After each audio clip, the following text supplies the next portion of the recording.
So you want to wear barefoot shoes. You know that they're good for your feet, but wearing them makes you feel uncomfortable, or you just feel your feet just aren't ready to move that much. They become so accustomed to being squashed inside a shoe or being supported from the arch, or you need your ankle supported.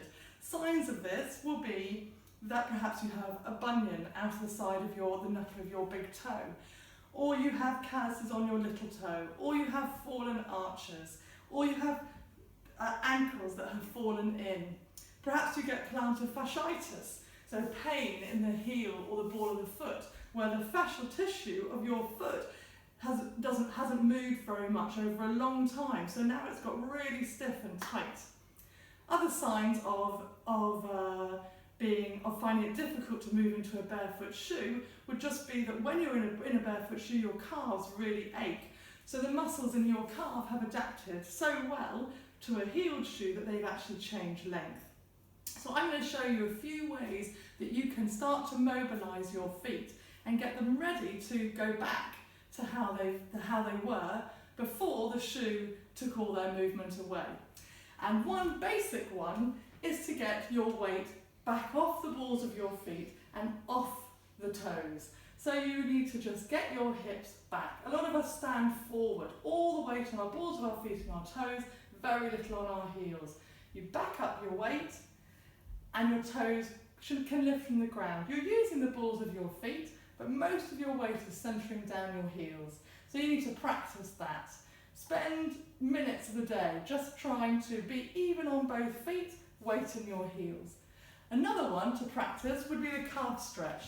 So stretching and getting length into your calf muscles again. And you would want to do this for a minute on each leg at least once a day. So you put your foot onto anything that's lifted. Could be a rolled up towel, could be anything at all, a rock in the park. I'm using this half roller here. You need to have the outside edge of your foot perpendicular to the half roller, and you need your heel on the ground and you need a straight leg.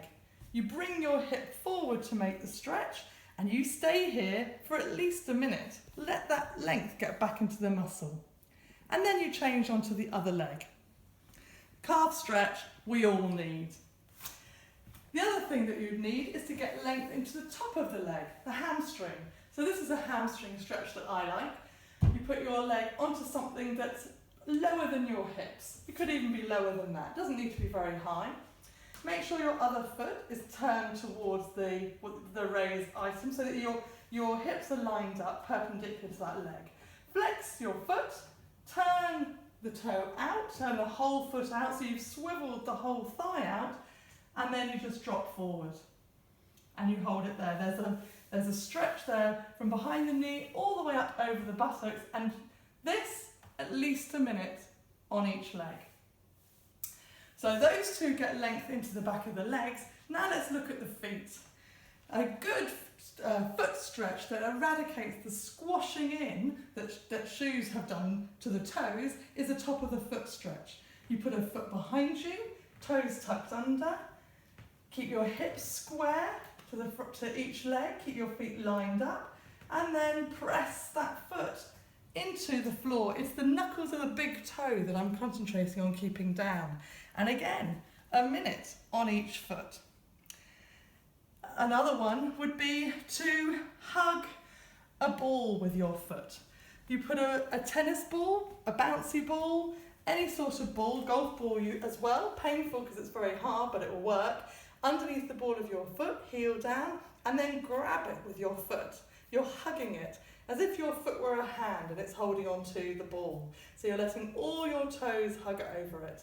And you can move that to different areas of the foot, squeezing the ball into your foot as you go, and it puts different pressure through all the fascial tissue of your foot. Feels absolutely great and pulls all the muscles apart of your leg. Lovely, of your foot. Next one would just be to use your toes.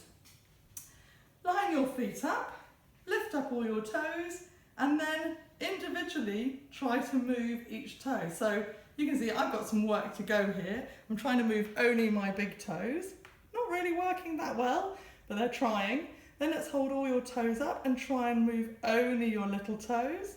Yep, I've still got some attachment there. You could have your toes down, lift up and down with your big toes. Leave all your toes down, lift the little ones up and down. Yeek. Trying to keep your arches from dropping. So that's really difficult, but you're trying to think of your feet, your toes, just like your fingers. Trying to get that movement back into all the individual bones of the foot. If your arches have fallen in, penny pen is a great exercise.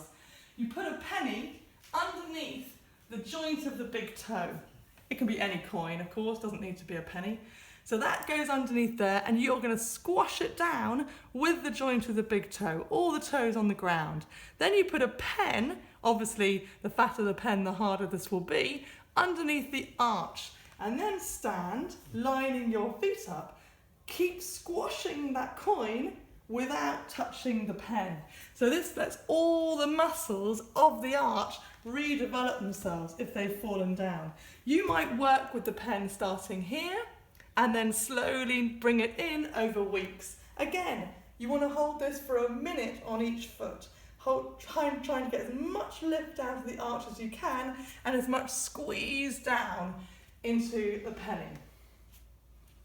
So, those are a few ideas for you to try to get mobilisation back into your feet.